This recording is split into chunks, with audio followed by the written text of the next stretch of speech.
nuances de Next.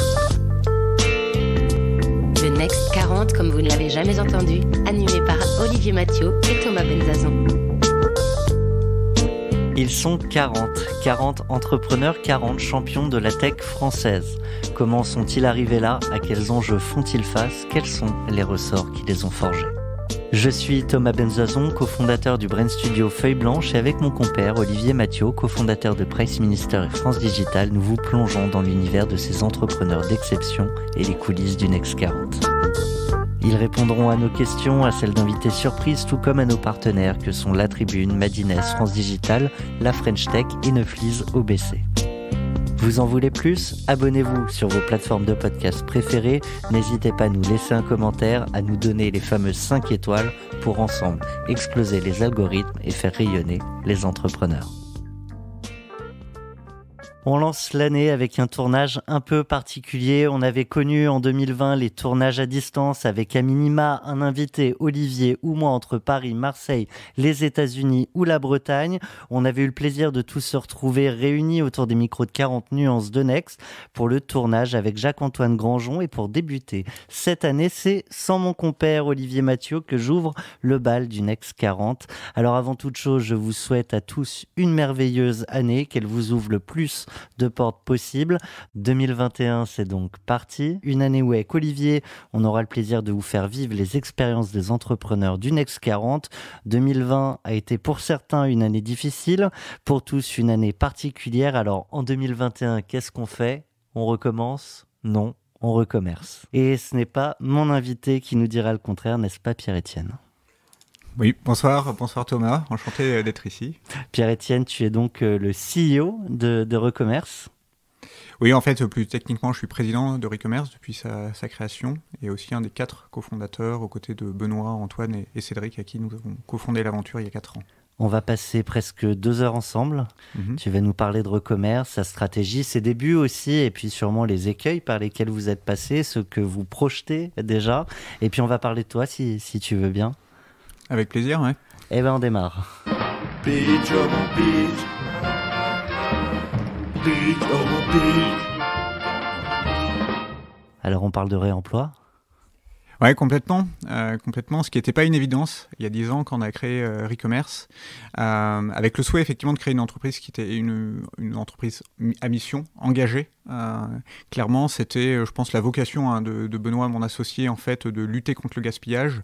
Et ça a été très rapidement, en fait, la mienne, de créer une entreprise dont la mission est de lutter contre le gaspillage et préserver les ressources, en fait, de notre planète. Ça a été, en fait, la vraie intention, en fait, de créer Recommerce et de vouloir inventer un nouveau modèle de consommation, puisqu'on l'avait constaté, notre mode de consommation, et on le constate encore plus aujourd'hui, n'est pas forcément durable.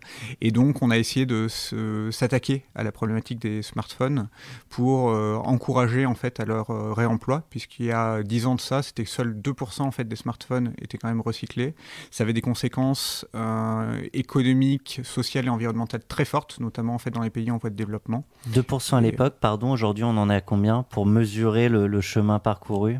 Alors aujourd'hui, c'est on va dire 15 à 20% en fait des actes de vente qui intègrent en fait la reprise de l'ancien produit. C'était il y a 0 il y a 10 ans.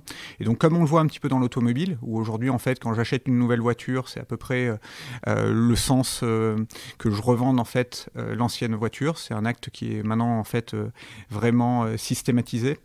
Aujourd'hui on assiste à peu près au même phénomène dans la téléphonie mobile. Par exemple sur les Apple, c'est à peu près un iPhone sur 2 aujourd'hui qui est financé par le téléphone précédent en fait du consommateur. Donc c'est une vraie tendance en fait de fond. Et aujourd'hui on rentre dans une nouvelle ère où ce qu'on a vu sur l'automobile, ce qu'on a vu sur le smartphone, on va le constater sur énormément d'autres catégories de produits, en parlant du bricolage, de la puériculture, enfin d'énormément de secteurs.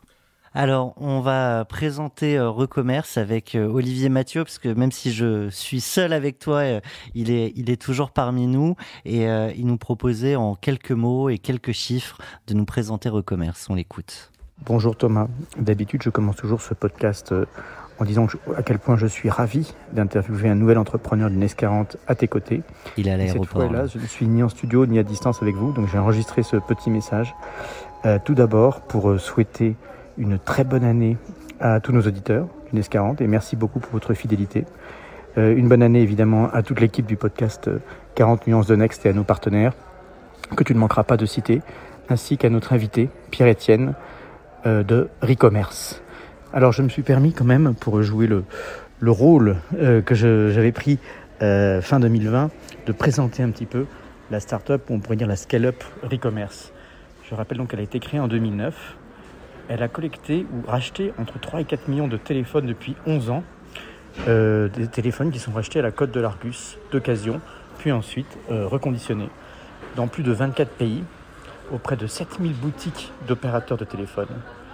Recommerce compte une centaine de salariés et revendique un chiffre d'affaires de 75 millions d'euros en 2019 avec une croissance de 30%. Ce sera peut-être intéressant que Pierre-Étienne nous dise quel est le chiffre d'affaires 2020, s'il peut le révéler. Donc Recommerce, c'est pas seulement le reconditionnement des téléphones, mais c'est aussi des ordinateurs, des consoles de jeux et des tablettes. Et les enjeux du point de vue du consommateur sont éco, dans les deux sens du mot éco, à la fois économique, parce qu'évidemment, en rachetant un téléphone reconditionné, on peut avoir des prix très très bas et très compétitifs, et puis en revendant son téléphone à la Côte de l'Argus, on se crée aussi du pouvoir d'achat.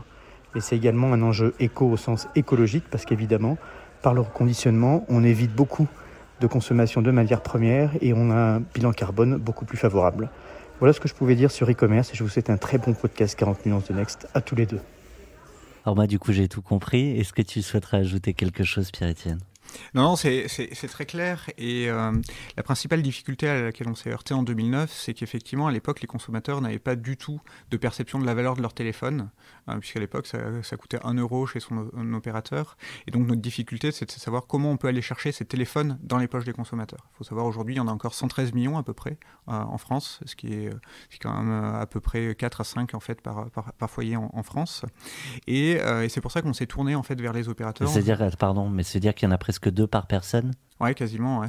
Ouais, quasiment. C'est là où on voit le gaspillage en fait de ressources, quand on voit en fait tout ce qu'il y a, enfin tout ce que on en reparlera, hein, l'impact en fait qu'a eu l'extraction en fait de minerais pour aboutir en fait à la production de ce téléphone-là. Et donc en fait notre question c'était quel a été le moyen le plus efficace pour aller en fait chercher ces téléphones-là. Et on s'est dit qu'il fallait qu'on accompagne en fait aujourd'hui les commerçants de téléphones pour leur permettre en fait de proposer la reprise de ces équipements à leurs clients. Et c'est donc tout naturellement qu'on s'est tourné vers les opérateurs et qu'on a décidé de faire de Recommerce en fait une société plutôt B2B en tant que telle, puisqu'on accompagne les partenaires et qu'aujourd'hui on est quasiment présent derrière tous les opérateurs français sans que le grand public en fait nous connaisse, alors qu'une bonne partie des gens en France nous a vendu son téléphone via les opérateurs. Et ça nous a permis de craquer le premier maillon en fait de notre métier, qui est d'acheter des produits avant de les reconditionner et de les revendre. C'est intéressant ce que tu dis sur le positionnement et du coup le modèle qu'on va pouvoir découvrir. On vous compare parfois, on vous imagine concurrent d'une boîte qui est également au Next 40, qui est Back Market, où peut-être il y a parfois plus de notoriété, on ne se rend pas forcément compte des volumes. Est-ce que, à tes yeux, ce sont des concurrents déjà ? Non, enfin, Back Market techniquement n'est pas un concurrent. Aujourd'hui, c'est un distributeur, c'est finalement un partenaire aussi de Recommerce, quand Recommerce est plus un producteur en tant que tel. On achète, on transforme, on revend, ce qui n'est pas le cas en fait de Back Market. Et autre chose qui nous distingue, c'est que nous, notre volonté, c'est vraiment d'être un enabler de cette industrie-là.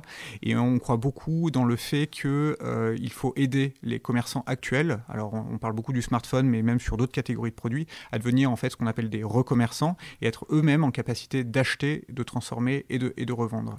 Et donc là où Back Market visiblement a la volonté plus d'être une sorte d'Amazon en fait du reconditionné, notre vision est plutôt de permettre en fait à tout retailer, toute petite boutique aujourd'hui de tirer profit et de se transformer pour elle aussi proposer cette expérience du reconditionné qui, comme l'expliquait Olivier,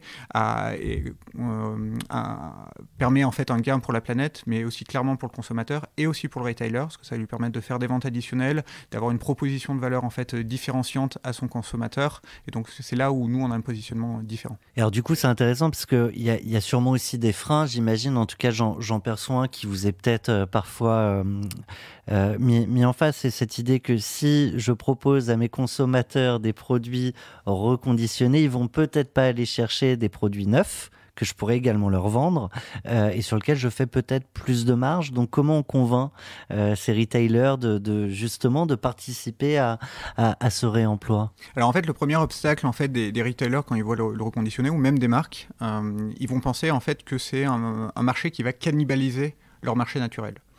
Et par exemple, il y a déjà en fait des marques qui sont assez relativement avancées. Par exemple, on peut parler en fait de par exemple Patagonia, qui est une marque que Yvon Chouinard. Voilà, et que tout le monde connaît et qui assez naturellement en fait s'est lancé sur le reconditionné. C'est une marque en fait où il y a peu de tendance, peu d'effets de mode. On va dire que la doudoune de cette année ressemble quand même assez grandement en fait à la doudoune de l'année dernière. Des produits qui restent quand même néanmoins assez haut de gamme. Et eux en fait ont lancé une offre de produits reconditionnés. Et finalement en fait c'était 80% des clients étaient des primo-accédants à la marque. Et c'est là où on voit aujourd'hui que le reconditionné c'est la même chose chez Apple. Il y a beaucoup de gens en fait qui rêvent d'un produit Apple. Ils peuvent pas sortir les 1000 € et quelques. Qui vont se tourner vers un modèle précédent et ça permet en fait à Apple finalement d'aller chercher de nouveaux clients qui rentrent dans l'écosystème iTunes et peut-être un jour qui vont convertir en fait sur le neuf. Donc ça ne cannibalise pas, pardon. Au contraire. Ça ne cannibalise pas. Et puis après, il y a d'autres effets. C'est par exemple, aujourd'hui, en proposant, en fait, quand une enseigne propose déjà de reprendre les anciens équipements, ils vont donner du pouvoir d'achat, en fait, à leurs clients. Ils vont permettre de le transformer sur peut-être davantage de services, de le faire monter en gamme. Donc, ça a un intérêt direct en termes de création de chiffre d'affaires et de marge de manière induite. Quand ils vont proposer, en fait, des produits reconditionnés, ils vont proposer un éventail de produits, en fait, différents à leurs partenaires sur lesquels, en fait, à leurs clients sur lesquels, en fait, il y a une demande également très forte. Et donc aujourd'hui, il est maintenant mesuré et connu qu'effectivement, pour un retailer, proposer en fait du reconditionné est extrêmement stratégique. Aujourd'hui, en fait, dans le retail, on peut comparer même la nécessité de transformation circulaire à la nécessité de transformation digitale pour ces enseignes-là, tellement en fait ça répond à des attentes des consommateurs, qu'il y a des enjeux marketing associés et que ça va impacter leur business model profondément en permettant de créer du chiffre d'affaires additionnel, de la marge additionnelle, de l'EBITDA additionnel et surtout de répondre en fait à une attente des consommateurs qui est de plus en plus marquée. Tu l'as dit, on l'a compris, on ne parle pas que de smartphone, même si j'imagine que c'est aussi ce qui a tiré le réemploi vers le haut. On a une question de notre compère Olivier Mathieu, on l'écoute. Vous avez un message. Alors même si je ne suis pas présent avec vous, comme vous l'aurez compris, j'avais très envie de poser une question business à l'homme de Recommerce, car on sait qu'il y a une grande partie du marché du reconditionné qui repose sur les téléphones, même si Recommerce s'occupe aussi du reconditionnement des ordinateurs et des consoles de jeux, je crois, comme je le disais en introduction. Et j'aimerais savoir en fait sur quelle catégorie de produits vous comptez aller, Pierre-Étienne, et quelles sont la taille des différents marchés potentiellement, au-delà de l'extension géographique, mais par type de verticale, car évidemment, plus on aura, j'imagine, touché de marché, plus on aura un impact positif sur le bilan carbone, la consommation de matières premières et la durée de vie de nos produits électroniques. Merci de ta réponse. Ouais, plusieurs choses. Effectivement, déjà, la vision de Recommerce en tant qu'entreprise finalement engagée, c'est non seulement effectivement de continuer à développer Recommerce sur un nombre de catégories de plus en plus large, mais c'est surtout pour nous le souhait d'avoir un impact, on va dire systémique, le plus fort possible, en accompagnant en fait tout notre secteur d'activité, en le tirant vers le haut. Parce qu'on a eu la chance en fait de commencer sur une catégorie qui avait 10 ans d'avance par rapport à plein d'autres catégories qui se lancent aujourd'hui et qui deviennent pertinentes en fait sur le reconditionné. On va dire le marché a commencé par la voiture, ensuite c'est le smartphone qui s'est développé il y a quasiment 10 ans de ça, et aujourd'hui en fait il y a plein d'autres secteurs qui se lancent, et je pense que vous avez tous en tête en fait des initiatives sur l'économie circulaire dans tous les secteurs confondus, le bricolage, récemment il y a eu des annonces d'IKEA qui rachète ses meubles, de Levi's qui rachète ses jeans, etc. Et il manque une tout vis. Le monde veut faire du e-commerce. Pardon, je faisais une blague, je disais il manquait une vis sur Ikea. Bah oui, mais après c'est là où aussi en fait le reconditionneur a sa place. C'est-à-dire qu'en fait aujourd'hui on voit que le marché du C2C finalement en fait atteint une certaine asymptote, qui est une demande du consommateur quand j'achète en fait un produit un besoin de rassurance pour dire bah voilà, j'achète un meuble reconditionné, est-ce que j'aurai toutes les vis, parce que je sais que effectivement si j'achète le meuble Ikea et où il manque des vis, en fait il tiendra pas debout. Et donc la proposition de valeur du reconditionneur, c'est de m'assurer que déjà que la transaction se passera bien, mais qu'en achetant un professionnel, j'ai une garantie que le produit sera fiable, que si jamais en fait malheureusement il manque encore une vis, en fait j'aurai un service client. Et donc voilà, ça c'est toute la proposition de valeur du reconditionneur. Donc ta réponse Olivier, c'est qu'en fait tout potentiellement ou presque peut être reconditionné, ce que malgré tout il y a des secteurs qui sont particulièrement plus exposés. Alors, aujourd'hui, en fait, déjà, quand on parle de l'occasion, au sens large, aujourd'hui, c'est un marché à peu près de 100 milliards en France, en termes de potentiel, et un marché qui va ne faire que se développer au fur et à mesure qu'effectivement, il va se professionnaliser. Parce que c'est un marché qui a un gros enjeu, en fait, de professionnalisation, qui est professionnel sur l'automobile et sur le mobile, pas encore sur d'autres verticaux, et donc, en fait, qui a l'aune, en fait, d'un développement certain. Aujourd'hui, c'est à peu près 100 000 emplois en France, cette économie-là. On estime, suivant la manière dont le marché va se structurer, que dans 2 ans, ça peut être 300 000 à 700 000 emplois de plus, suivant en fait l'essor sur ces nouvelles catégories de produits. Et donc aujourd'hui, au-delà du smartphone et du consumer electronics, en fait, qu'on adresse, nous e-commerce, il y a des vraies tendances de fond. Par exemple, il y a énormément d'initiatives sur le vélo. Tout le monde comprendra que c'est pertinent de se lancer aujourd'hui sur du vélo électrique, sur des équipements sportifs de manière générale.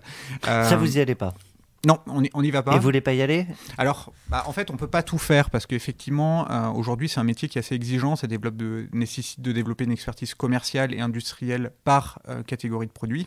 Et donc, par contre, Recommerce, effectivement, on l'a pas évoqué, mais avant tout une entreprise fortement technologique. C'est-à-dire sous un angle très industriel. C'est une société très orientée data science qui a développé un ERP spécifique à cette économie circulaire, qui est très, très loin dans la manière dont c'est approché d'une économie linéaire classique.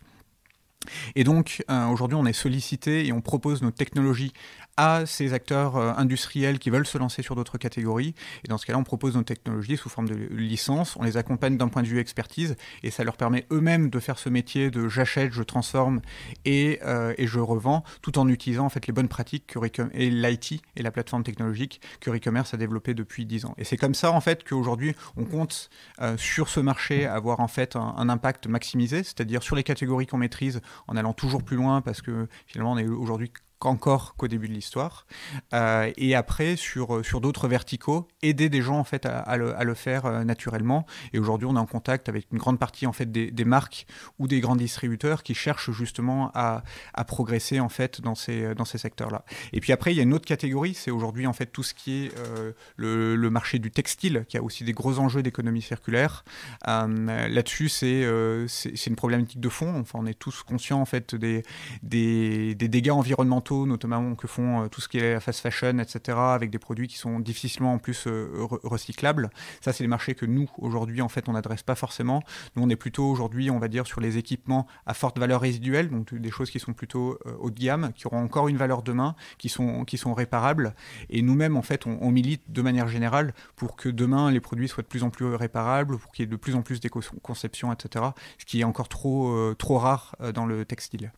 L'obsolescence programmée, c'est réellement programmé ou c'est un état de fait lié au fait qu'il faut permettre à nos consommateurs d'avoir des nouveaux produits à acheter? Je pense que l'économie circulaire est une réponse en fait à cette obsolescence programmée. Il faut travailler aujourd'hui en fait sur la durée d'usage en fait des produits. Typiquement aujourd'hui en fait nous on continue à vendre des iPhone 5, des iPhone 6, donc ça marche encore. C'était avant tout dans la tête des consommateurs en tant que tel que ces produits en fait étaient potentiellement déficients. Et donc là l'idée c'est plutôt de se dire une fois que quelqu'un en fait veut changer d'iPhone, tout mettre en œuvre pour que son iPhone précédent ait une seconde vie, voire en fait une troisième vie, puisqu'il y a toujours en fait des gens qui sont intéressés pour ces choses-là. Et donc c'est le changer de paradigme, beaucoup plus anticiper la fin de vie des produits et systématiser en fait le geste que à l'issue en fait de l'utilisation d'un bien, je le remets dans le circuit. Ça c'était vraiment en fait l'économie linéaire telle qu'on la connaissait avant, c'est-à-dire j'extrais en fait des minerais, des ressources de la planète, je les utilise et puis après je balance le truc en ayant en fait des effets complètement défavorables en fait sur la planète, au-delà du fait qu'on a extrait quelque chose pour rien et que aujourd'hui on n'est pas dans un monde illimité en termes de ressources. Là aujourd'hui c'est systématiser la réparation dans un premier lieu. J'ai un produit, je l'ai cassé, je le répare et il faut pousser à ce que que les produits soient de plus en plus réparables. 2, si en fait je ne le veux plus, je le revends et je favorise en fait des filières de réemploi. Et sinon en fait la réutilisation, c'est-à-dire réutiliser le bien éventuellement pour un usage tierce. Et si le produit est vraiment en fin de vie, potentiellement le recycler pour en récupérer la matière et en refaire de nouveau. Pierre-Etienne, on peut supposer que les industriels et les producteurs n'ont pas forcément intérêt à penser une vie longue de leurs produits. Est-ce que du coup, c'est l'institution, le politique, qui a un rôle à jouer en la matière ? Oui, déjà en premier lieu les citoyens. Et aujourd'hui, c'est pour ça que nous, on passe beaucoup de temps à évangéliser, à éduquer, à sensibiliser. Mais effectivement, le point que tu évoques est aussi important, c'est qu'on passe beaucoup de temps, et notamment en fait, notre statut de Next 40 nous a beaucoup aidé là-dedans, de peser auprès des pouvoirs publics et porter en fait la voix en fait de cette industrie naissante et vertueuse en fait du réemploi, pour les sensibiliser déjà aux attentes des consommateurs et surtout à l'impact économique très positif que pourrait avoir en fait le réemploi. Tout à l'heure en fait on le disait, ça peut être 300 à 700 000 créations en fait d'emplois en France. Il y a des enjeux de formation, de réindustrialisation. Donc c'est au centre en fait de beaucoup de problématiques dont on parle aujourd'hui. Oui, parce que pour faire du réemploi, on renvoie pas en Chine des produits qu'on a achetés ici pour qu'ils nous reviennent, ou ça existe aussi? Non, en fait, la logique, c'est de développer de plus en plus en fait des filières françaises et industrielles et locales de réparation, de reconditionnement en fait des produits. Mais après, c'est là où le pouvoir en fait, le législateur a œuvré, puisqu'en fait, il faut aussi créer les conditions pour que cette réindustrialisation en fait se produise. Et donc aujourd'hui, il y a un cadre fiscal qui n'est pas suffisamment incitatif et on milite pour. Il y a un champ réglementaire qui n'est pas du tout adapté. Enfin, c'est un marché émergent, donc nous, on a toutes sortes de lois qui n'ont pas du tout été pensées en fait pour notre secteur. Il y a des taxes qui sont assez absurdes et surtout... Exemple aujourd'hui, par exemple, typiquement, aujourd'hui, il y a des. Vous savez qu'en fait, quand vous achetez un bien d'équipement électronique, vous allez payer ce qu'on appelle la D3E, la taxe sur les déchets électroniques, et qu'aujourd'hui, en fait, tous les acteurs du réemploi, en fait, n'en bénéficient pas, alors qu'il serait assez juste que ces acteurs qui contribuent en fait à la dépollution et la gestion de la fin de vie de ces déchets en bénéficient. Et donc ça, c'est des choses qui sont aujourd'hui en discussion et pour lesquelles on milite, qu'on puisse bénéficier en fait de cette éco-contribution. Vous avez créé notamment la Fédération des acteurs du réemploi, tu le disais aussi, avec le Next 40, vous avez eu l'oreille d'un certain nombre de politiques. Est-ce qu'il y a des premières victoires, des premiers trophées à votre actif ? Oui, complètement. En fait, notamment dans les années 2005-2006, on se sentait quand même assez seul. On était encore dans un marché qui était pas très éduqué, pas très réceptif à ces choses-là. Quand on crée même la boîte en 2009, on nous posait la question, mais est-ce que le marché de l'occasion existe réellement, etc. Et donc, on a senti la nécessité de fédérer notre industrie. Et donc, on a été à l'initiative et on a été cofondateur d'une fédération qui s'appelle Aircube, qui est en fait la fédération des acteurs du réemploi. Et qui regroupe aujourd'hui toutes les initiatives, donc beaucoup de startups, beaucoup d'associations, maintenant des grands groupes qui nous rejoignent pour porter les intérêts en fait de ce secteur-là qui est extrêmement vertueux et aussi qui est assez particulier puisqu'en fait il réunit que des gens en fait très motivés en fait par le sens et la mission en fait de leur entreprise qui est très vertueuse et donc c'est un collectif qui est plutôt très fort et qui nous a permis en fait de défendre en fait des sujets à échelle nationale et de faire bouger des lignes d'un point de vue réglementaire. Typiquement, récemment, on a été intégré, d'ailleurs c'est mon associé Benoît qui y siège, on est nommé par le Premier ministre au sein d'une commission interfilière qui régule, on va dire, en fait, le monde des déchets. Et donc ça nous permet d'être de plus en plus influents, de porter notre voix et de nous faire entendre sur tous les enjeux du secteur. Et ça, c'est vraiment quelque chose qu'on est maintenant en train de porter à échelle européenne pour toujours peser plus et faire prendre conscience, notamment le pouvoir politique, des enjeux autour de cette économie circulaire. Il y a plusieurs boîtes à impact au Next 40. Il y en a 2, du coup, on en a parlé, dont vous, qui touchaient ces sujets de réemploi. Est-ce que ces réussites sont des réussites qui cachent la réalité d'un certain nombre d'acteurs, ou est-ce que globalement, le marché, les entreprises qui naissent sur l'économie circulaire, on le vend en poupe si oui, tu pourras peut-être expliquer pourquoi. En fait, non. Je pense qu'en fait, c'est quand même un secteur qui est compliqué. On disait en fait un cadre réglementaire qui n'est pas optimal. Malheureusement aussi un phénomène qui fait que il y a des places de marché en fait qui sont arrivées en fait sur le secteur, que ce soit Amazon ou d'autres, ou l'entité Back Market, qui ont énormément contribué en fait à la fragmentation du marché, avec en fait toutes sortes d'acteurs qui sont arrivés d'autres zones géographiques, qui vendaient des produits sans payer la TVA par exemple, en fraudant en fait sur les niveaux de qualité, en vendant des produits contrefaits, etc. Donc les places de marché ont réagi parce que c'est quand même un enjeu de service client et d'image fort pour elles, mais aujourd'hui on l'estime de manière insuffisante. Et ce qui fait qu'en fait, il y a 5 ans, par exemple dans la téléphonie, je pense qu'il y avait peut-être plus d'acteurs du reconditionnement français, et qu'en fait l'arrivée de ces acteurs-là en fait a contribué au fait que maintenant il y a 500 acteurs en fait français qui peuvent proposer des produits reconditionnés, mais 500 acteurs qui proposent en France des produits reconditionnés, mais une bonne part en fait qui viennent d'Asie ou autres. Et ça c'est une vraie problématique. Et donc on milite aujourd'hui pour qu'il y ait un cadre qui permette en fait de finalement un petit peu protectionniste, qui permette de protéger en fait toutes ces nouvelles pousses pour faire émerger cette industrie. Et typiquement aujourd'hui, une de nos frustrations, c'est qu'on aurait aimé créer beaucoup plus en fait d'emplois en France, et qu'en fait c'est assez limité parce qu'on fait face en fait à cette concurrence, et aujourd'hui on passe à côté d'une opportunité de réindustrialiser en fait la France de manière beaucoup plus massive, alors que c'est une opportunité unique aujourd'hui de transformation et complètement dans l'air du temps avec tous les sujets en fait de relocalisation, de boucle locale. Donc non, c'est pas une industrie aujourd'hui. Il y a beaucoup d'initiatives, il y a beaucoup en fait d'entrepreneurs, mais c'est un secteur compliqué. Voilà.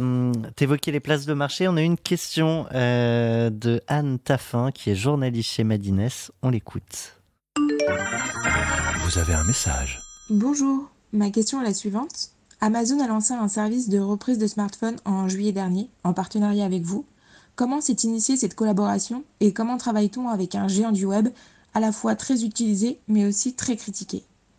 C'est pas une question évidente. Donc effectivement, on a lancé en fait notre partenariat avec eux il y a quelques mois, avec la volonté toujours la nôtre, qui est d'accompagner en fait les grands retailers et les grands distributeurs sur ces problématiques-là.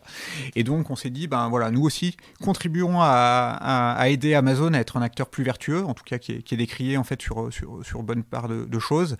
Et aujourd'hui, comme Recommerce est une société en fait à dimensionnement européen, aujourd'hui on distribue dans une quinzaine de pays, le gros de nos effectifs est encore en France, mais on a cette force de frappe. Et donc Amazon nous a choisi pour adresser cette problématique en fait au niveau européen. Et donc la relation en fait se passe plutôt bien de ce point de vue-là. Mais notre volonté est vraiment d'élargir notre cercle de partenaires. Et typiquement aujourd'hui, on a comme priorité de travailler avec toutes les enseignes les grosses enseignes en fait du retail français, parce qu'il y a de très très belles choses à faire. Que finalement Amazon est finalement plus innovant qu'eux aujourd'hui en fait sur ce segment-là. Et notre enjeu, c'est de les aider aussi à s'équiper en fait des bons processus et de la bonne vision pour prendre de l'avance par rapport à un Amazon, alors qu'aujourd'hui il y en a énormément d'autres qui sont tout aussi légitimes de prendre la parole et de proposer des offres efficientes et créatrices de valeur. Je propose d'enchaîner avec une question de notre autre partenaire média, La Tribune, avec le directeur de sa rédaction, Philippe Mabille. Vous avez un message. Bonjour Pierre-Étienne, ma question est la suivante. L'arrivée de la 5G va faire exploser les changements de smartphones, probablement cette année et l'an prochain. Comment éviter que cela ne devienne une catastrophe écologique annoncée pour reconditionner les anciens portables ? Merci. Oui, vraie question en fait sur la 5G, sur son impact énergétique, hein. Au-delà en fait des équipements et même en fait des choix de priorité aujourd'hui d'investissement, hein. Il y a encore des zones blanches en fait en France, des zones qui sont non fibrées. Et effectivement aujourd'hui on est en train de router en fait tous ces investissements vers la 5G. Donc effectivement c'est un lourd débat. Sur notre part, nous sur les produits reconditionnés, effectivement ça va avoir un impact positif, on va dire, sur notre activité, puisque très prochainement, on va faire face à fait un afflux en fait de produits des anciennes générations, et puisqu'en fait tout le monde va être incité en fait à renouveler son parc. Donc la manière en fait dont on nous le gère, c'est qu'on est en train de se dimensionner pour revendre en fait ces produits à la fois en France sur les personnes qui n'auront pas forcément besoin de la 5G, sachant que les cas d'usage aujourd'hui sont encore assez limités, et aussi de les redistribuer en fait sur des zones géographiques où en fait la 5G n'est pas encore déployée. Et donc, mais ils pourront pas regarder de porno dans l'ascenseur. Ah non, ça ce sera pas possible.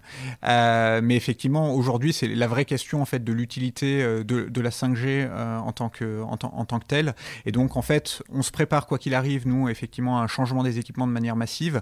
Mais je pense qu'on pourra très bien fonctionner encore sans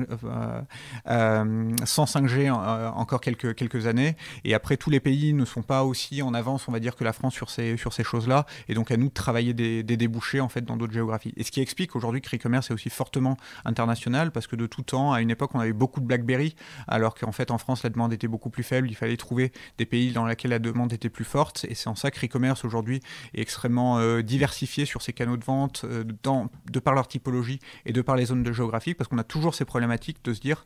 une nouvelle technologie, quelque chose qui passe de mode, il faut s'adapter très vite. Ouais, complètement. Et donc, parce qu'aujourd'hui, on a une proposition de valeur universelle. Hein.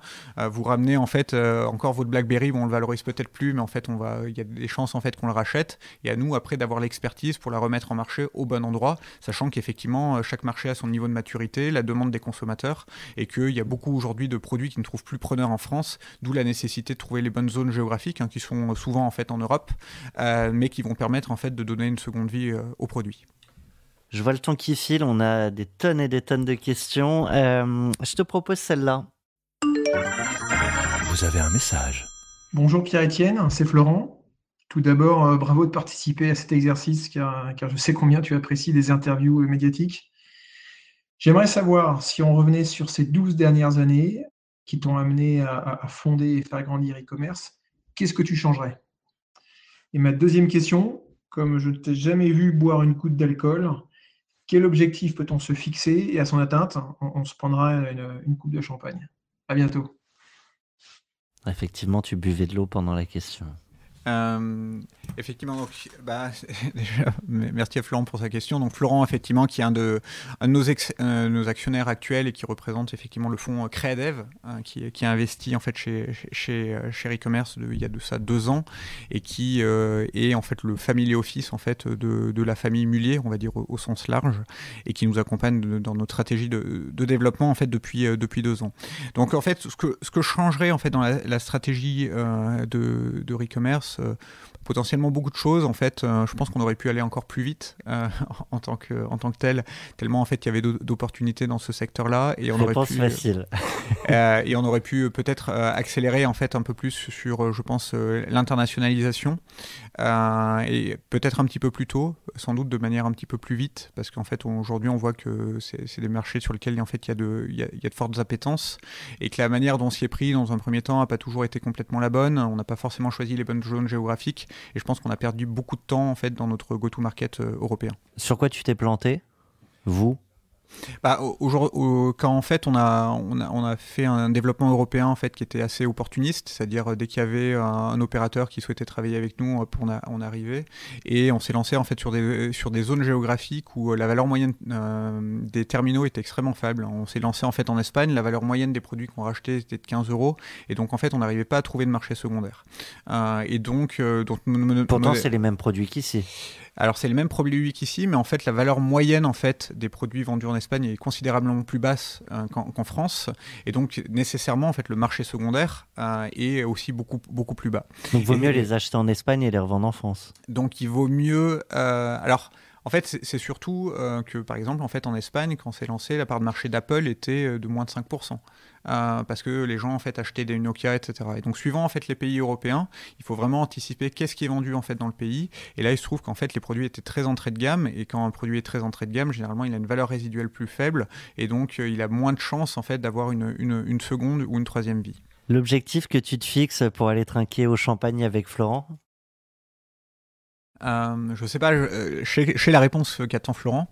Alors déjà, quelle est la réponse qu'il attend? En fait, aujourd'hui, on est sur un marché où des sociétés qui peuvent atteindre le milliard, c'est possible. On est sur un marché, enfin rien dans la téléphonie au niveau européen, qui fait 20 milliards à l'heure actuelle, qui fait 20% de croissance en fait chaque année, et donc en fait, il y a la place pour un acteur qui fait ce milliard-là. C'est difficile quand on a un acteur industriel comme les e-commerce, en tout cas qui porte le stock, de croître très rapidement parce que c'est un marché qui est compliqué. Et donc effectivement, aujourd'hui, on a des actionnaires qui nous encouragent à aller plus vite, à avancer en fait sur la croissance organique, sur de la croissance externe, pour être éligible en fait à cette société qui fait 1 milliard. Et aussi un actionnaire qui a raison aujourd'hui, mais on est tous alignés sur cette stratégie, qui nous pousse aujourd'hui à beaucoup plus anticiper les évolutions en fait de notre secteur, puisqu'en fait l'économie circulaire est notamment beaucoup liée à l'économie de la souscription. Et donc comment en fait on anticipe en fait les évolutions de notre secteur pour continuer à être pionnier, comme e-commerce en fait l'a toujours été.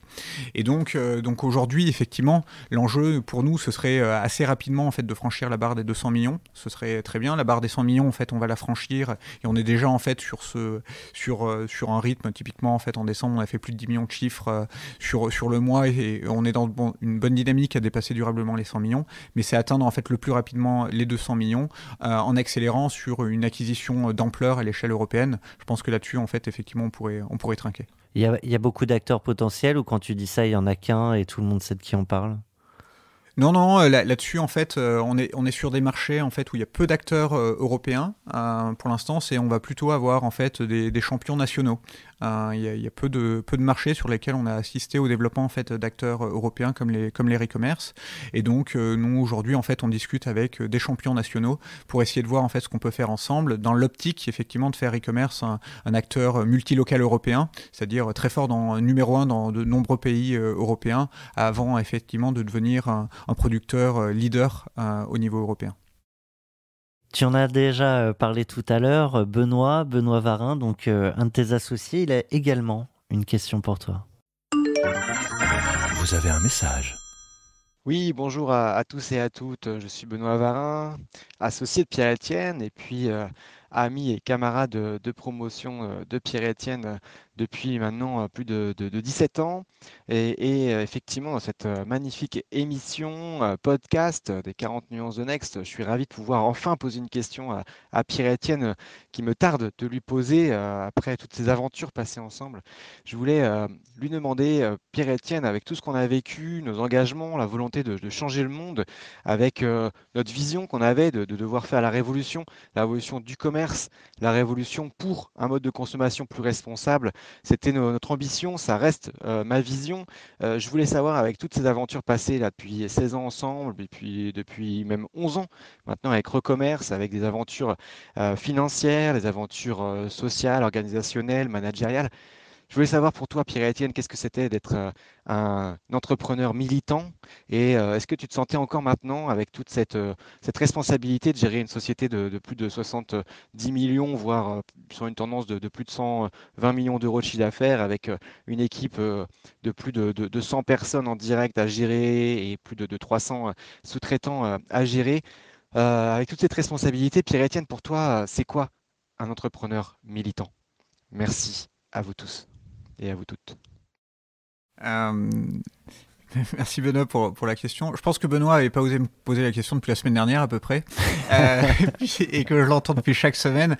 Grosso modo, en fait, effectivement, Benoît, c'était une véritable vocation. C'est quelqu'un en fait qui est assez révolté en tant que tel, qui fait complètement corps avec la mission en fait de l'entreprise, effectivement, et qui va en permanence chercher à nous pousser dans nos retranchements. Enfin, c'est la révolution. C'est la révolution du commerce. C'est comment en fait on change les choses, comment en fait on casse ce modèle d'économie linéaire, comment on disrupte ce marché, ce système auquel on ne croit pas, qui n'est pas durable. Et effectivement, ce qui a été le lien fédérateur entre les 4 fondateurs, c'était vraiment en fait ce point-là. Et d'ailleurs qu'on partage aujourd'hui avec tous les collaborateurs en fait de l'entreprise, c'est la mission de l'entreprise de changer les choses, de ne pas s'en satisfaire. Et malheureusement, en fait, au fur et à mesure que plus on progresse, plus on a l'impression finalement que la problématique devient aussi importante, qu'on est toujours au début et on est finalement toujours insatisfaits finalement en fait de notre impact qui pourrait être encore plus grand. On est assez révolté de la prise de conscience en fait des consommateurs, des pouvoirs publics qui est encore trop faible par rapport en fait à la problématique environnementale majeure en fait auquel on fait face.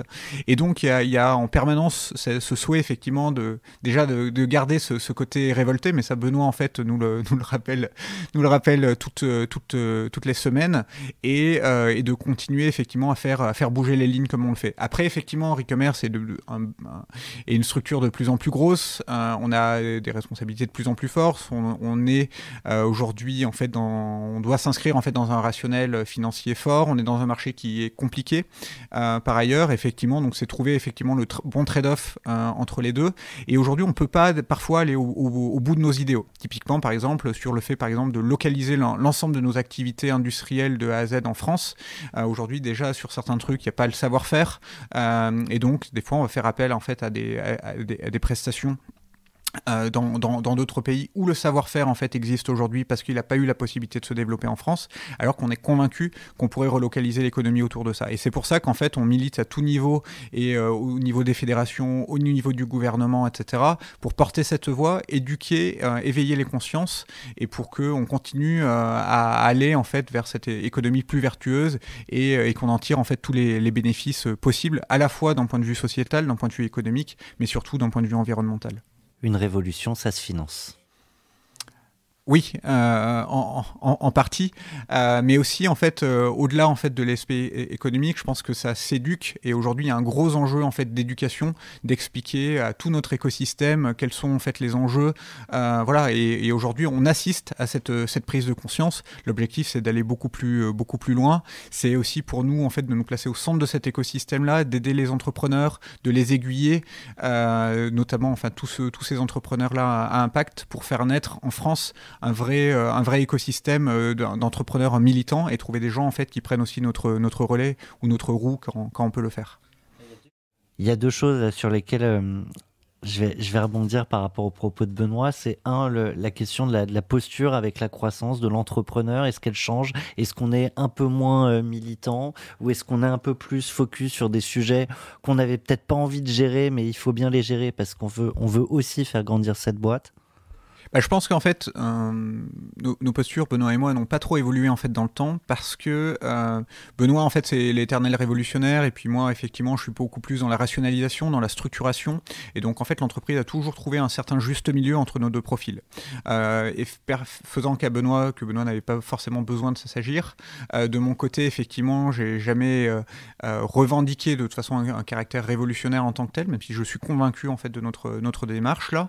Et ce qui fait que notre binôme, voire notre quatuor avec les fondateurs, voire avec le management dont on s'est entouré, a toujours permis en fait de trouver en fait ce juste équilibre et aux personnes qui portaient en fait ces convictions de continuer en fait à les porter et à nous en fait derrière de structurer les choses pour qu'elles puissent encore porter cette voie-là. Voilà. Est-ce qu'autrement dit, si tout le monde est révolutionnaire dans les fondateurs, on n'arrive pas à s'organiser et à l'inverse, si on ne fait que structurer, on n'a peut-être pas le message qui fait qu'on embarque tout le monde? Ah oui, je suis convaincu. Je suis convaincu que sans le reste de mes associés, en fait, je serais pas allé beaucoup plus loin. Et l'inverse, en fait, est également vrai. Et c'est pour ça que, dans la création en fait d'une entreprise, et c'est vrai dans notre cas, la manière dont on a construit en fait notre quatuor en termes de personnalité, en termes d'aspiration, a permis en fait d'aller relativement loin parce que chacun en fait avait son rôle et avait une manière différente et à lui d'exprimer en fait ses engagements. On va sur des questions presque plus personnelles, mais typiquement dans une vie, et cela ça fait 12 ans, vous en parliez, les envies peuvent changer. Est-ce qu'on se réorganise entre associés dans ses fonctions, dans sa manière de s'organiser? En fait, ça a été un petit peu le cas en fait côté Recommerce en fait sur certains des fondateurs. Grosso modo, en fait, au début de l'entreprise où on faisait déjà absolument tout, on a décidé en fait de se réorganiser. Typiquement, aujourd'hui, Benoît progressivement a quitté ses fonctions opérationnelles au sein de l'entreprise pour se concentrer uniquement en fait sur les sujets en fait affaires publiques, communication, etc. pour vraiment être le porte-voix en fait de l'entreprise. Cette facette-là extrêmement engagée en fait de l'entreprise et lui pouvoir pleinement s'exprimer en fait sur les sujets qui lui tiennent à cœur. Ensuite, de mon côté, effectivement, je suis resté en fait sur des fonctions plutôt de structuration, de développement et de mettre en œuvre en fait cette vision-là en essayant d'aller toujours crescendo en fait dans l'impact qu'on avait. Et puis on a un autre cofondateur en fait, Cédric, qui lui était en charge en fait de toute la partie IT, qui aujourd'hui en fait même est passé en fait sur un temps partiel pour lui-même continuer à avoir en fait de l'impact peut-être très concret sur les choses, puisqu'effectivement c'est un peu le paradoxe de ce qu'on a connu. Au début en fait on achetait et on vendait des téléphones nous-mêmes, c'était ça le début, on voyait très clairement l'impact qu'on avait. Aujourd'hui c'est devenu beaucoup plus abstrait et certains d'entre nous ont eu le besoin effectivement de continuer à le matérialiser en prenant du temps sur leur temps perso ou professionnel pour concrétiser en fait leur impact sur l'environnement et sur la planète. On n'est pas encore dans la partie perso de ton podcast, mais du coup je la pose quand même. 12 ans que vous êtes amis, est-ce que les rapports d'amitié changent quand on est associé ?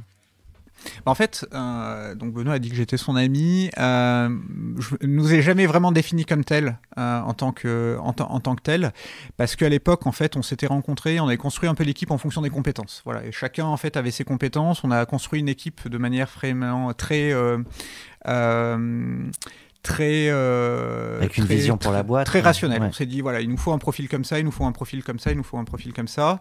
Donc Benoît, c'était plutôt la dimension industrielle, moi c'était financière, et il y avait quelqu'un de l'IT, il y avait quelqu'un plutôt côté pricing, et donc on s'est dit c'est quoi les 4 piliers qu'il faut, et on a construit en fait l'équipe ad hoc là-dessus, sachant que les 4 avaient juste en commun le fait d'avoir un impact, et c'était des entrepreneurs ou des personnes qui cherchaient en fait à avoir du sens. Ça c'est vraiment ce qui nous fédérait, ce qui nous a toujours fédérés. Et ce rôle en fait d'associés, en fait, aujourd'hui, c'est un statut à part. Enfin, mes associés, ça restera mes associés. Dans tous les coups durs qu'on a connus, on est resté extrêmement proches. Et donc, c'est une dimension, en fait... c'est au-delà de l'amitié, enfin c'est différent de l'amitié, mais aujourd'hui cette relation d'association, en fait, elle est extrêmement forte. Et en fait, en 12 ans, on est resté extrêmement solidaires, quels que soient en fait les challenges, extrêmement proches. On échange tous au quotidien, etc. On se dit les choses, et donc on a développé en fait une qualité de relation qui est différente des relations d'amitié que je peux avoir en fait par ailleurs avec d'autres personnes. C'est vraiment un statut à part, en fait, la relation que j'ai aujourd'hui avec Antoine, Cédric et Benoît, et c'est des relations qui sont extrêmement fortes, qui sont extrêmement durables, et des fois même qui échappent un petit peu à la compréhension en fait d'autres qui disent mais vous êtes tellement différents, comment vous entendez, etc. Bah non, en fait c'est parce qu'on est différents justement qu'on a réussi à faire quelque chose qui est pas mal aujourd'hui, et voilà, et chacun sait se trouver, chacun apporte quelque chose, et aujourd'hui c'est une association en fait complètement réussie. Super intéressant. On a deux rubriques dans cette première partie à balayer ensemble. Je te propose d'aller relativement vite sur celle-ci. Je sais que je vous demande de rester chez vous.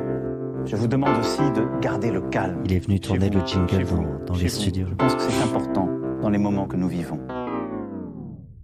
Donc bon, on est peut-être parti pour un troisième confinement, qui sait. En tout cas, la question que supposait cette rubrique, c'était comment vous êtes organisé chez Recommerce pendant cette première période qu'on a vécue, tous confinés, tous bloqués. J'avais décidé de la mettre de côté, et puis finalement, tu me disais quand on préparait cette émission qu'il y a eu quand même beaucoup de changements chez Recommerce pendant cette période-là. Est-ce qu'on peut en dire un mot ? Ah bah oui, pendant que le président tenait ces mots-là, enfin nous on gardait pas tellement notre calme, enfin de notre côté, même si on avait un peu anticipé les choses, puisqu'en fait notre modèle en fait vise à acheter des produits dans les points de vente physiques. Aujourd'hui on rachète principalement nos produits en fait dans les boutiques opérateurs, et on vend principalement en fait aux retailers. Donc en fait quand on nous a dit les boutiques sont fermées, ça veut dire qu'on n'achète plus, ça veut dire on vend plus, donc on a une problématique, on a un problème.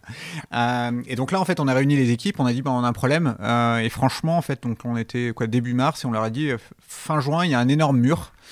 Si on change rien, on va se le prendre, et ça va être très très compliqué pour l'entreprise. Et donc on a été complètement transparent sur le niveau de trésor en fait dans l'entreprise, notre niveau de cash burn, ce qui allait potentiellement se produire. On a dit voilà, ça c'est le worst case scénario. Travaillons ensemble très rapidement en fait sur un plan d'action qu'on avait un petit peu anticipé quand même, pour complètement en fait retourner l'entreprise et trouver en fait une dynamique. Voilà. Donc bien sûr on a sécurisé un PGE, on a fait appel un peu au chômage partiel au tout début parce que la situation était vraiment critique. technologique. Et en fait, l'entreprise s'est très rapidement transformée parce qu'en fait, on a toujours été une société plutôt résiliente parce qu'on a énormément de canaux de vente. En fait, on vend online, on vend en physique, on vend en direct, en marque blanche, en marque propre. Et donc là, on a complètement redistribué notre chiffre d'affaires. On a beaucoup plus shifté en fait sur le digital, ce qui nous a permis en fait d'assurer déjà en fait une stabilité en fait de notre chiffre d'affaires. Donc ce qui a été plutôt bien. Quand tu dis en digital, c'est sur recommerce.com ou c'est sur les sites internet des entreprises avec lesquelles vous bossez? Alors en fait, il y avait sur notre site recommerce.com, il y a sur les places de marché en fait, dont Back Market, effectivement il y a un autre phénomène qui est celui que tu évoques, c'est qu'en fait là où on pensait que le retail allait s'arrêter, toutes les enseignes retail en fait ont continué à nous acheter en fait des produits reconditionnés de manière significative parce que c'était des catégories qui au niveau du web notamment continuaient à très très très bien se vendre.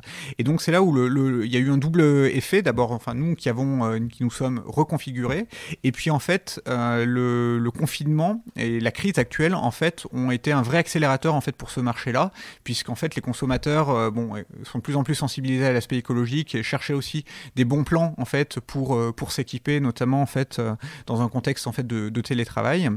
Et donc il y a eu en fait un vrai développement de nos secteurs que tout le monde en fait a perçu.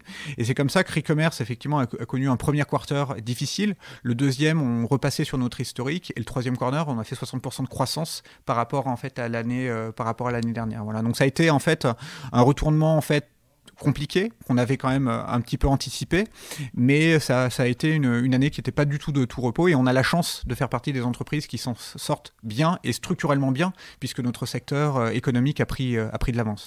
Et typiquement, si on parle d'un avant-après Covid pour Recommerce, tous les efforts que vous avez mis sur le digital ne vont pas s'arrêter a priori? Non, les efforts en fait qu'on a fait sur le digital ne vont pas s'arrêter. Puis ça a été un vrai facteur d'accélération de prise de conscience chez nos clients, qui se sont dit, mais en fait c'est une catégorie qui est extrêmement pertinente. Il y a une vraie demande en fait de nos consommateurs, etc. Et donc le marché, en fait, la maturité du marché a accéléré subitement. Et donc en fait, ça fait que durablement nos canaux digitaux effectivement se sont développés. Et puis nos clients retail, donc la grande distribution, les opérateurs, etc. Parce qu'aujourd'hui on travaille avec tous les opérateurs et la grande partie des distributeurs français. Effectivement vont continuer à accélérer, donc c'est plutôt une très bonne nouvelle pour nous. Voilà, et donc on est in fine en fait plutôt satisfait, plutôt soulagé à l'issue de cette année qui a quand même été extrêmement difficile. Bon, ça y est, on est en 2021, on peut regarder un peu plus loin, on regarde l'avenir. I have a dream. On va parler du monde d'après qu'on nous a vendu. Moi, je serais curieux de savoir quel est le monde d'après dans tes yeux. Est-ce que c'est le même qu'avant en mieux? Est-ce que c'est le même qu'avant en pire? Qu'est-ce qu'on y met dans ce monde d'après? Le monde d'après, si en fait on fait rien aujourd'hui, ça va être très compliqué. ça va être très très compliqué. Et aujourd'hui, effectivement, le contexte de crise nous permet aussi en fait de prendre conscience de pas mal de choses, des impacts sur la planète. On le vit au quotidien. Typiquement, on regarde en Espagne en ce moment où ils ont des records en fait de neige, etc. Donc il y a un dérèglement climatique en fait qui est de plus en plus problématique et concret en fait pour les gens, et il est l'heure d'agir. Et donc aujourd'hui, notre enjeu, nous côté Recommerce, c'est de faire notre part dans contribuer en fait à lutter en fait contre ce réchauffement climatique. Et on espère en fait que ces crises-là vont accélérer en fait la prise de conscience à la fois des citoyens et des pouvoirs publics pour accélérer beaucoup plus vite. Donc le monde d'après, stricto sensu sur le reconditionné, c'est que vous irez dans un point de vente demain, vous réfléchirez à l'acheter en neuf, mais vous le prendrez sans doute de manière reconditionnée, puis vous paierez sans doute pour son usage, c'est-à-dire les notions de propriété vont fortement évoluer, et que effectivement, quand on concevra un bien, on essaiera d'être beaucoup plus frugal en termes d'extraction en fait de minerais, en termes d'impact carbone, et puis il y aura beaucoup plus d'éco-conception. Ça, c'est vraiment en fait des enjeux à venir. Et tout l'enjeu, par contre, c'est d'accélérer en fait cette transformation-là, parce qu'on a peu d'années en fait devant nous avant en fait que les conséquences en fait sur la planète soient plus qu'irrémédiables. Voilà. Et donc fondamentalement aujourd'hui en fait, et on est nombreux à le partager, une vraie inquiétude en fait sur le long terme de notre capacité collective en fait à nous transformer pour aborder ces challenges-là. Mais en tant qu'entrepreneur, c'est plutôt positif parce qu'il y a plein de problèmes. Les entrepreneurs sont là pour les résoudre et on en fait partie et on va tout faire en fait pour faire notre part au maximum, notamment en fait sur la consommation responsable. Tu évoquais les changements climatiques et du coup avec l'espérance, qu'en les mesurant chacun à notre échelle, on va peut-être modifier nos comportements. Est-ce que tu y crois vraiment ? Est-ce que, en fait, ma question, c'est est-ce que tu as confiance en l'être humain pour réellement changer ? Oui, j'ai confiance en fait dans l'être humain pour trouver des solutions à ces problématiques-là. Mais le défi qu'on a en fait en termes de changement de nos habitudes, de consommation, de production est quand même énormissime. Et en fait, on le voit même dans la crise du Covid, qui a été en fait un choc énorme. Finalement, il n'y a pas de grands changements en fait structurels. Alors en fait, qu'on a des grands enjeux en fait de modification de tout notre modèle économique qui ne tient pas. On vit dans un monde où tout le monde a la perception, enfin c'est de moins en moins vrai, mais que les ressources sont illimitées, que l'énergie est illimitée. Ça, c'est quelque chose qu'on a hérité de la première révolution industrielle. À partir du moment où on a construit des machines, on a eu cette perception-là, en fait, de l'illimité. Et c'est pas vrai. On le voit. Alors, on le voit aujourd'hui, nous, dans notre secteur, par exemple, avec les Terra, qui constituent, en fait, nos téléphones. On voit qu'aujourd'hui, c'est des composants, en fait, c'est l'or, le beryllium, le tungstène qui composent, en fait, tous les produits électroniques. J'ai l'impression de jouer la richesse du monde. Ouais, c'est un peu ça. Mais qui est une vraie rareté et aujourd'hui qui pose des problématiques géopolitiques parce qu'en fait, comment on accède à ces denrées-là. Et demain, ce sera de plus en plus vrai, en fait, avec de plus en plus de ressources naturelles, et puis en plus avec un effet, en fait, de la problématique de réchauffement climatique global. Et donc aujourd'hui, nous, on est quand même extrêmement inquiet par rapport à la situation et c'est pour ça qu'on s'arrêtera jamais de militer pour trouver en fait des solutions alternatives et qu'on compte plus que jamais sur les entrepreneurs pour changer la donne. On est capable de mesurer, je prends un téléphone reconditionné plutôt que d'en acheter un neuf, mesurer cet impact que j'ai sur le climat, le dérèglement climatique, ou c'est presque trop encore anecdotique, même si ça participe au changement? Non, en fait, nous, on le mesure complètement et on fait un bilan carbone de notre activité, nous, pour mesurer en fait l'impact qu'on a en fait sur la planète. Je crois que Recommerce à grande échelle avec toutes les transactions, j'imagine. Ouais, mais à l'échelle d'un téléphone. Individu, ouais. Mais en fait, quand tu achètes Et je te laisserai quand même nous dire le poids de votre action. Mais le e-commerce. Non, en fait, aujourd'hui, en fait, construire acheter un téléphone reconditionné, ça permet d'éviter d'extraire 40 kilos de matière. En tant que tel. Donc tu vois, pour construire un truc qui grosso modo fait 100 grammes, c'est quand même 40 kilos de matière et des fois en fait... Sans parler de l'énergie, de l'eau, Complètement. Et puis là, c'est extraire de l'or, du lithium, de l'argent, du mercure. Je sais pas si tu as déjà vu des reportages sur dans quelles conditions en fait c'est extrait, même d'un point de vue en fait humain. En fait, les conséquences sont importantes. Et après, l'impact aussi, c'est 30 kilos en fait d'émissions de CO2. Pour construire en fait ce téléphone-là. Et donc en fait on part du principe que dès qu'en fait on réutilise un téléphone, en fait ton impact c'est 40 kilos d'extraction de matière en moins et c'est 30 kilos en fait de CO2 en moins. Et quand tu mets ça en fait à l'échelle, tout à l'heure j'évoquais le nombre en fait de téléphones qui sont dans les tiroirs en France, donc c'est quasiment en fait 120 millions. Et si en fait on avait réutilisé ces produits-là, c'est plus de 120 000 tonnes en fait de matières premières déjà en fait qu'on économiserait et c'est plus de 100 000 tonnes en fait d'équivalent CO2. Voilà. Donc en fait c'est là où il faut arrêter en fait ce gaspillage là et il faut y avoir en fait une économie qui optimise en fait la ressource une fois qu'on l'a extraite, ce qui est absolument pas le cas aujourd'hui. Bon, on l'a bien compris, il est plus qu'urgent de changer nos habitudes. Il y a quand même une habitude qui ne changera pas. 40 nuances de Next, c'est en 2 parties. On se retrouve dans quelques instants avec Pierre-Étienne Roanat, président de Recommerce, pour parler de lui, pour parler de toi. À tout de suite. 40 nuances de Next. Le Next 40, comme vous ne l'avez jamais entendu, animé par Olivier Mathieu et Thomas Benzazon.